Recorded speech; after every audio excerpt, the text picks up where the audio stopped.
बातें करते हम खेतों की और उसके रखवाली की। हम बीजों की बातें करते उत्तम जल संसाधन की।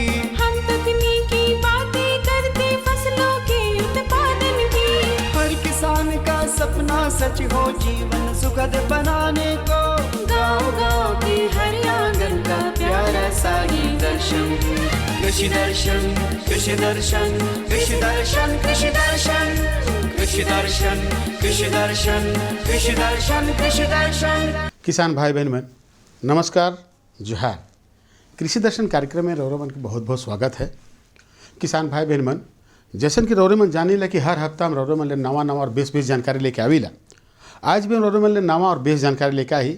मकल किसान भाई बहन मन जानकारी कर लेवे के आगे चलू हमने देखा थे कृषि समाचार।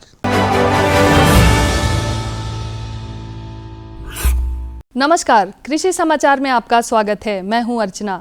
आइए देखते हैं आज कृषि समाचार में क्या है खास। लाभकारी होगी मिलेट मिशन योजना। सब्जियों की फसल के साथ रबी मक्का की मिश्रित खेती है फायदेमंद। छोटे भूभाग में जुताई के लिए उत्तम है मिनी पावर बीडर। वर्ष 2023 को अंतर्राष्ट्रीय मिलेट्स वर्ष घोषित किया गया है। इसी के तहत झारखंड में मोटे अनाज के उत्पादन को बढ़ावा देने के लिए मिलेट मिशन योजना झारखंड की शुरुआत की गई। इस योजना के तहत मोटे अनाज जैसे ज्वार, रागी, बाजरा, कुट्टू, रामदाना और कोदो इत्यादि श्री अन्न के अधिकाधिक उत्पादन का लक्ष्य रखा गया है। चूँकि झारखंड में पूर्व से ही मोटे अनाजों का उत्पादन बड़े पैमाने पर होता रहा है, अब केंद्र सरकार के इस मिशन से स्थानीय किसान उत्साहित हैं। मोटे अनाजों के पैदावार के लिए ज़्यादा खादों एवं कीटनाशकों की आवश्यकता नहीं होती और पैदावार अच्छी होती है। किसान भाइयों, किसी भी फसल की गुणवत्तापूर्ण बेहतर उत्पादन फसल के लगाने का सही समय, विधि और उन्नत प्रभेद पर निर्भर करता है। इसलिए कृषि विशेषज्ञों का मानना है कि फसल लगाने से पूर्व उचित समय, तापमान, मिट्टी की प्रकृति और प्रभेदों पर अवश्य विचार करना चाहिए और उसी अनुरूप फसल लगाना चाहिए, जिससे बेहतर फसलोत्पादन की संभावना हमेशा रहती है।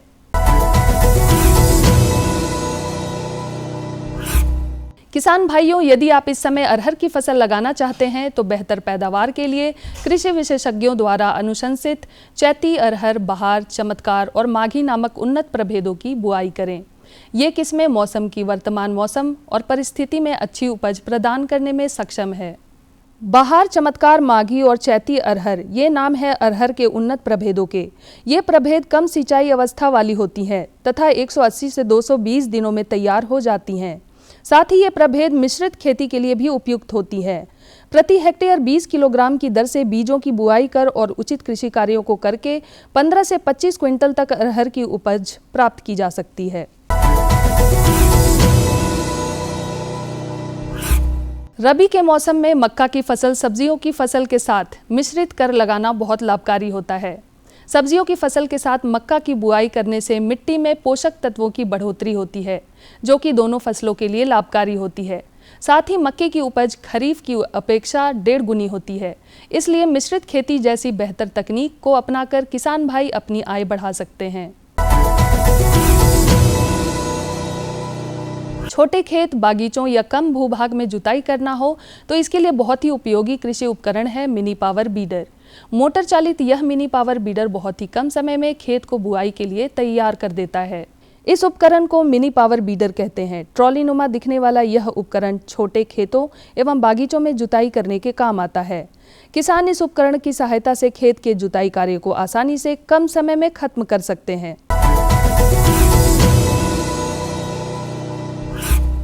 और अब एक नजर राज्य के कुछ प्रमुख शहरों के मौसम के मिजाज पर। आज राज्य के कुछ प्रमुख शहरों के तापमान इस प्रकार दर्ज किए गए। रांची अधिकतम 34 डिग्री सेल्सियस, न्यूनतम 20 डिग्री सेल्सियस। देवघर अधिकतम 37 डिग्री सेल्सियस, न्यूनतम 19 डिग्री सेल्सियस। जमशेदपुर अधिकतम 37 डिग्री सेल्सियस, न्यूनतम 22 डिग्री सेल्सियस। मेदिनीनगर अधिकतम 35 डिग्री सेल्सियस, न्यूनतम 20 डिग्री सेल्सियस। धनबाद अधिकतम 37 डिग्री सेल्सियस, न्यूनतम 19 डिग्री सेल्सियस। और अब मंडी भाव में अनाजों के वर्तमान भाव जानने के लिए चलते हैं हमारे सहयोगी के पास। जोहार दर्शकों, आज हम आप पहुंचे हैं पंडरा बाजार समिति, जहां से हम आपको देने जा रहे हैं आज के मंडी भाव की जानकारी। दर्शकों, आज हम सबसे पहले लेने जा रहे हैं चावल को। चावल में हम लेंगे मंसूरी चावल को, जिसका औसतन दर है 3,200 रुपये प्रति क्विंटल। दूसरे में हम लेंगे दाल को। दाल में लेंगे गरम दाल को, जिसका औसतन दर है 7,300 रुपये प्रति क्विंटल।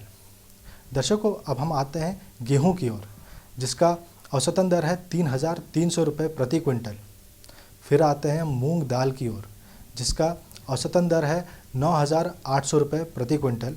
और आखिरी में हम लेने जा रहे हैं तेल को, सरसों तेल को, जिसमें धनुष का औसतन दर है 12,000 रुपये। तो दर्शकों, आज के मंडी में बस इतना ही। आइए आपको वापस ले चलते हैं स्टूडियो। जोहार। कृषि समाचार में आज इतना ही। कोरोना संक्रमण फिर से ना लौटे, इसलिए किसान भाइयों से निवेदन है कि कोरोना गाइडलाइन का पालन करें, मास्क लगाएं, संक्रमण से बचते हुए कृषि कार्य करें, टीका अवश्य लगवाएं। अगले अंक में फिर मुलाकात होगी कुछ ताज़ा तरीन खबरों के साथ। तब तक के लिए दीजिए इजाज़त। नमस्कार। जोहार। किसान भाई बहन मन, कृषि समाचार में रोरे मन तकनीक कर बारे में, उपकरण कर बारे में, मौसम कर हाल कर बारे में, मंडी भाव कर बारे में और कृषि संबंधी नवा जानकारी मिलक। एखन बेरा हो जाए एक छोटा सा विराम के। हम विराम के बाद घूर के आवत ही और रोरे मन के जानकारी देवत ही।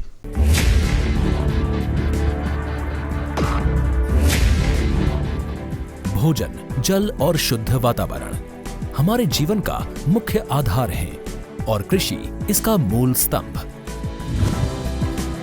पिछले 60 वर्षों में विज्ञान आधारित कृषि का व्यापक प्रसार हुआ है। साथ ही कृत्रिम संसाधनों के बढ़ते प्रयोग से कृषि की सतत क्षमता पर चिंताएं बढ़ी हैं। प्रधानमंत्री श्री नरेंद्र मोदी जी के दूरदर्शी नेतृत्व के अंतर्गत रसायन मुक्त जैविक खेती एक महत्वपूर्ण प्रयास है।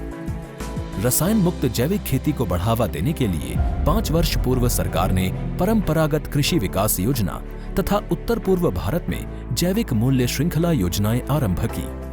ऑर्गेनिक फार्मिंग को देश भर में बढ़ावा देने के लिए सरकार अनेक प्रयास कर रही है। इसके लिए परंपरागत कृषि विकास योजना के तहत काम किया जा रहा है। न सिर्फ ऑर्गेनिक फार्मिंग को बल दिया जा रहा है, बल्कि उसके लिए वैल्यू एडिशन और मार्केट की व्यवस्था भी की जा रही है। भारत सरकार एवं किसानों के सम्मिलित प्रयासों से आज देश के लगभग 36 लाख किसान 38 लाख हेक्टेयर क्षेत्र में जैविक खेती कर रहे हैं। इसके अतिरिक्त हमारे देश के अनेक ऐसे क्षेत्र हैं जहां आज भी पारंपरिक जैविक खेती हो रही है।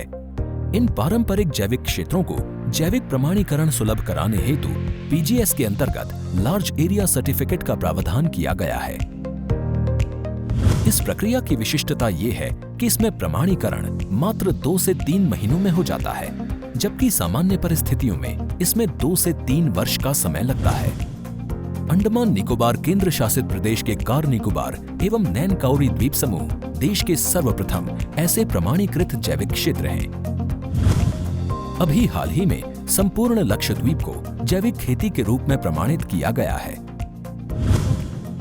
वर्ष 2016 में सिक्किम राज्य पूर्ण जैविक कृषि राज्य के रूप में प्रमाणित हो चुका है। सुदूर उत्तर में हिमालय श्रृंखला के बीच स्थित लद्दाख ने भी पूर्ण जैविक के लक्ष्य की ओर बढ़ना शुरू कर दिया है। जैविक उत्पादों को बाजार सुलभ कराने तथा किसानों की उपभोक्ताओं तक पहुंच बनाने के लिए एक समर्पित जैविक खेती पोर्टल भी बनाया गया है। जैविक खेती पोर्टल के जानकारी मंच और विपणन मंच के माध्यम से किसानों को उच्च गुणवत्ता उत्पादन तथा बाजार उपलब्ध कराया जा रहा है। आशा है देश के सभी राज्य अपने जैविक क्षेत्रों का विस्तार करेंगे और देश में जैविक कृषि क्रांति को मजबूत करने में योगदान देंगे। जैविक उत्पादों की देश और विदेशों में बढ़ती मांग तथा जैविक उत्पादों का बढ़ता बाजार, किसानों की उपभोक्ताओं तक पहुंच तथा जैविक एफपीओ द्वारा जैविक कृषि व्यापार में भागीदारी हमारे किसानों को अपनी आय बढ़ाने का अवसर दे रहा है। पिछले 5 वर्षों में जैविक कृषि उत्पादों का निर्यात दोगुने से अधिक बढ़कर 7,000 करोड़ रुपए से अधिक का हो गया है। और इसमें प्रतिवर्ष 20% से अधिक की वृद्धि हो रही है। उम्मीद है पारंपरिक क्षेत्र के किसान भी इस बढ़ते बाजार से लाभान्वित होंगे और जैविक कृषि आंदोलन को आगे बढ़ाएंगे।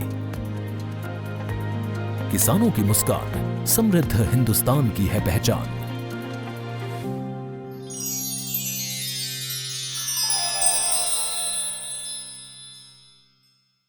विराम के बाद रौरमन के बाद फिर से स्वागत है। तो चलू हम अपन कार्यक्रम के आगे बढ़ा थी जानकारी की ओर। आज की जो जानकारी है किसान भाई बहन मेरे लिए बहुत सुंदर है। ये जानकारी है कि शहतूत रेशम के खेती से आमदनी दुगना कैसे करल जाए। भाई शहतूत रेशम कर खेती जो करत हैं उमन के जानना बहुत ज़रूरी है। अब देखो कि शहतूत एक प्रकार का फल होवेला है नहीं, और उकर जो हरा हरा पत्ता है वो हरा चारा कर काम आवेला।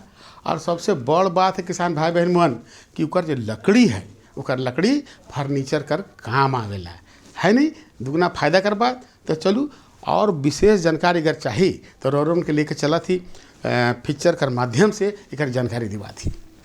हमारे यहाँ रेशम की खेती यानी रेशम कीट पालन को काफ़ी प्रोत्साहित किया जाता है। ये किसानों के साथ साथ ग्रामीण महिलाओं को भी आर्थिक सशक्तिकरण प्रदान करता है। सरकार की तरफ से भी रेशम कीट पालन और रेशम उद्योग लगाने के लिए किसानों को लगातार प्रोत्साहित किया जाता है। अलग अलग इलाकों में अलग अलग प्रकार की रकम मुहैया कराई जाती है और उनको काफ़ी कम अनुदान पर यह सब कुछ मिल जाता है। जैसा कि आप जानते हैं, कृषि दर्शन कार्यक्रम में कृषि के क्षेत्र में समसामयिक घटनाओं से रूबरू आप लोगों को हम कराते हैं। इसी क्रम में हम आ पहुंचे हैं झारखंड रेशम संस्थान हेहलरांची में और हमारे साथ यहाँ के पूर्व सहायक निदेशक अनिल कुमार जी हैं। आइए उनसे हम जानते हैं शहतूत रेशम कीट पालन से किसानों की आमदनी किस तरीके से दोगुनी हो। सर, आपको हमारे कार्यक्रम में बहुत स्वागत है। धन्यवाद। अगर हम झारखंड की बात करते हैं तो पूरे देश में झारखंड का रेशम उत्पादन में एक अलग पहचान है। अगर हम शहतूत रेशम पालन की बात करते हैं तो किस तरीके से हमारे राज्य के किसान इससे जुड़कर अपनी आमदनी को दुगनी कैसे कर सकते हैं? हाँ, झारखंड राज्य के जो मिट्टी और यहाँ की जलवायु है वो मलबरी रेशम या जिसे शहतूत रेशम कहा जाता है उसके हिसाब से काफ़ी अनुकूल है। जो यहाँ की मिट्टी का जो पीएच होना चाहिए वो शहतूती रेशम के उत्पादन के लिए बहुत ही अच्छा है और यहाँ के जो भी कृषक शहतूती रेशम को अपनाना चाहते हैं उनके लिए यह आय का एक अच्छा स्रोत बन सकता है। जानकार कहते हैं कि रेशम से जुड़े काम इसलिए भी खास हैं क्योंकि इनमें कम समय और कम मेहनत में अच्छी आमदनी हो जाती है। खासकर जो किसान शहतूत की खेती के साथ रेशम कीट पालन करते हैं उन्हें इसका ज़्यादा फायदा मिलता है।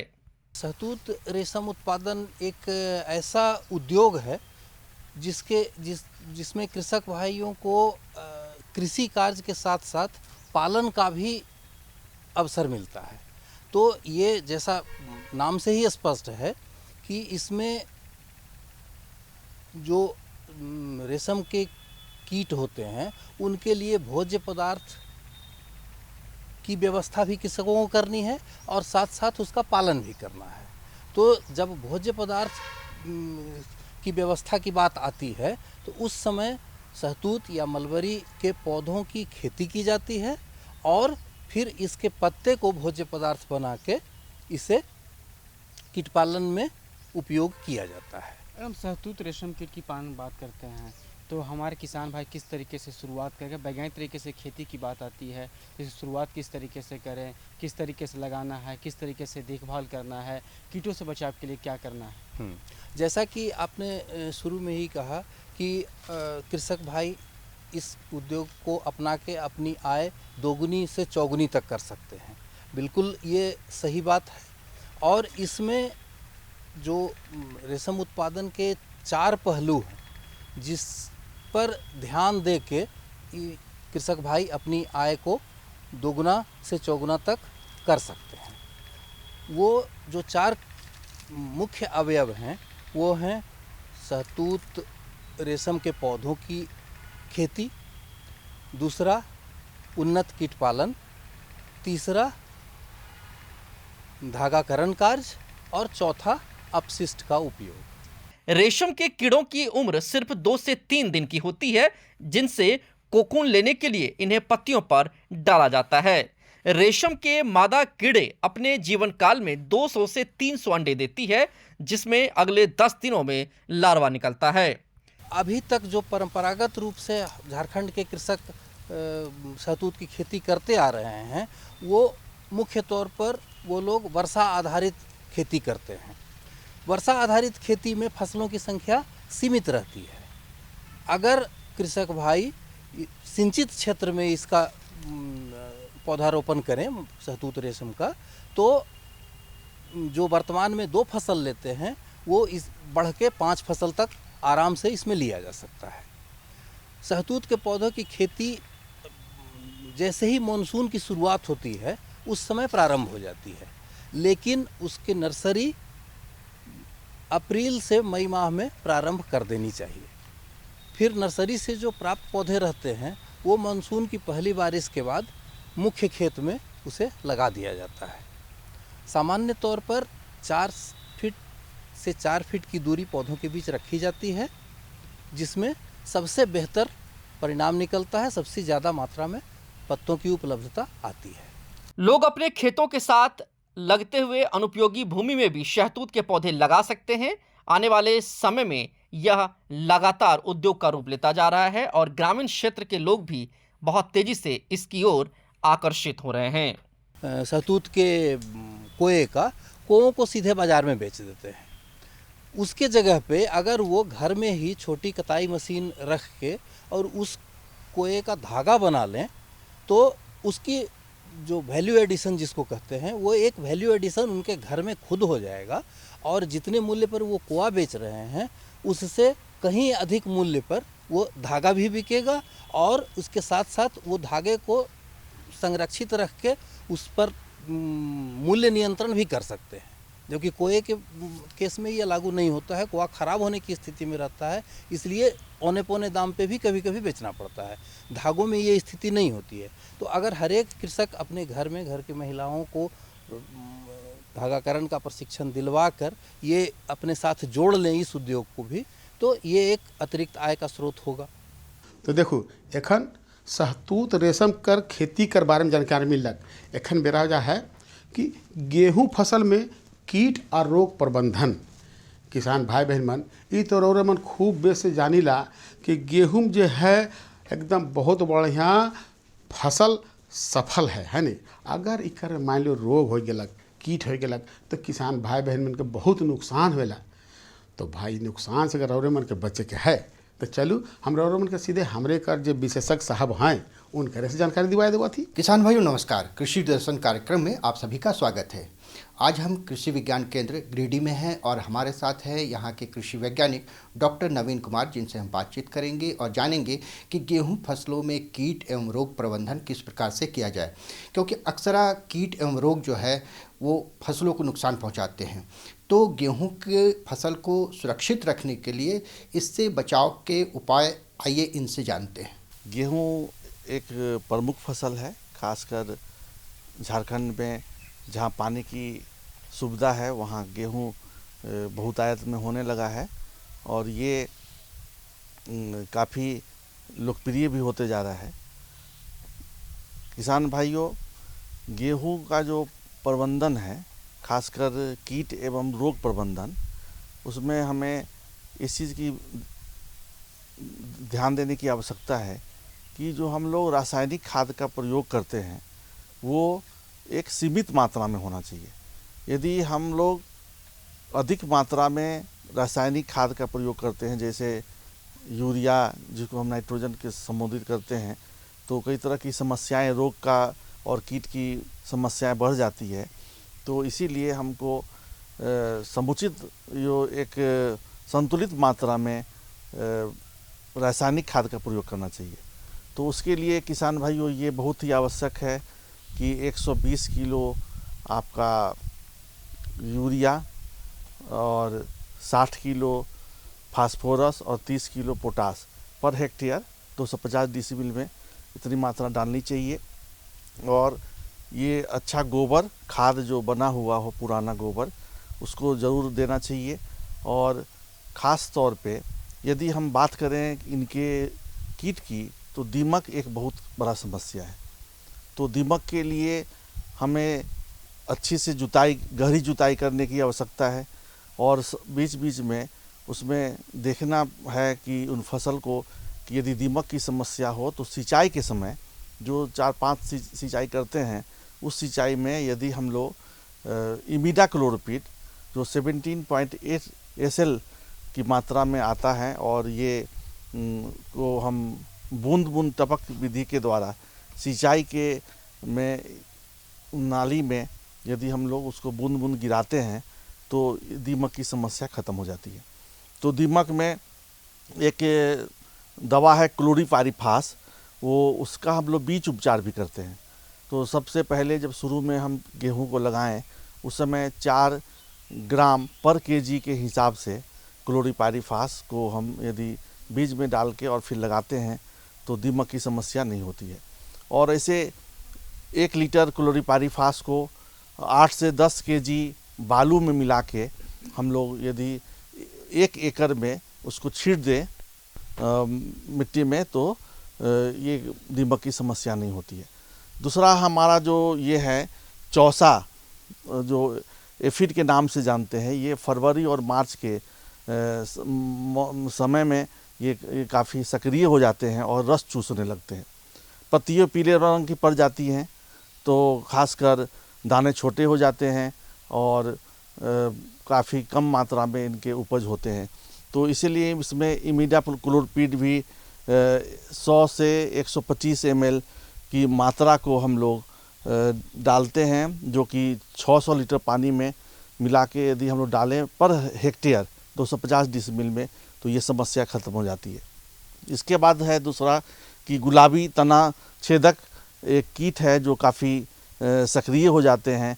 तो उसमें किसान भाइयों नीम का तेल भी उपयोग कर सकते हैं या कोई कीटनाशक जो क्लोरीपाइरीफास हो या इमिडाक्लोप्रिड है, इससे भी इसकी नियंत्रण कर सकते हैं। और एक है जड़ माहो जो लाल एवं गहरी भूरे रंग की होती हैं और ये काफ़ी गेहूं के लिए नुकसानदायक है। तो कीटनाशक का बीच बीच में प्रयोग करके हम इससे निदान पा सकते हैं।